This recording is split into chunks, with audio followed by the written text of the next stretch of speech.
Week 13 of the fantasy football season.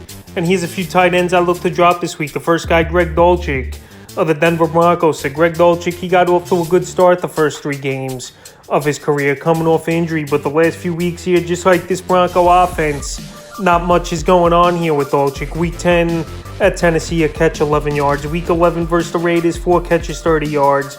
And week 12 at the Panthers, 2 catches, 11 yards. So right now, he's not getting the job done.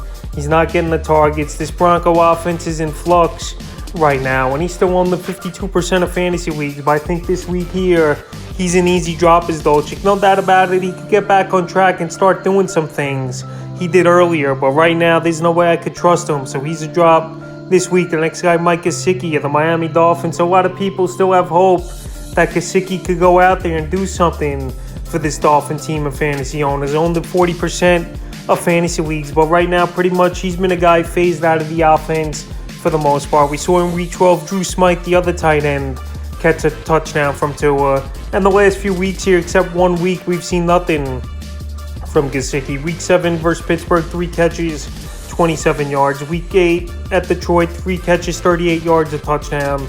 Week 9 at Chicago, a catch, 3 yards. Week 10 versus Cleveland, 2 catches, 31 yards.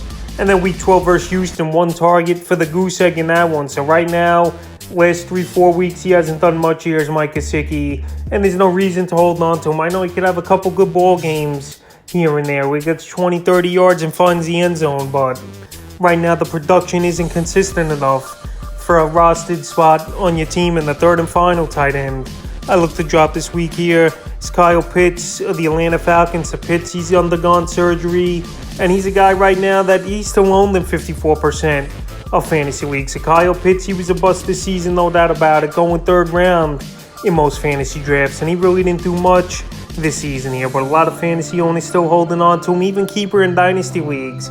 He's not a guy I'm crazy about keeping in those leagues. So this season, 28 catches only on 59 targets, 356 receiving yards and 2 touchdowns. So right here, Marcus Mariota, we know he's not a great pocket passer. We know he don't spread the ball out well. And this Falcon team, I think they're going to draft the quarterback anyway in the NFL draft coming up, with a better draft this season at the quarterback position than last season, where we didn't see many guys come out. So right here, Kyle Pitts, it was just a lost season for him. And now with the injury, he's an easy tight end to drop this week. So that's a few tight ends I look to drop here. 13 of the fantasy football season.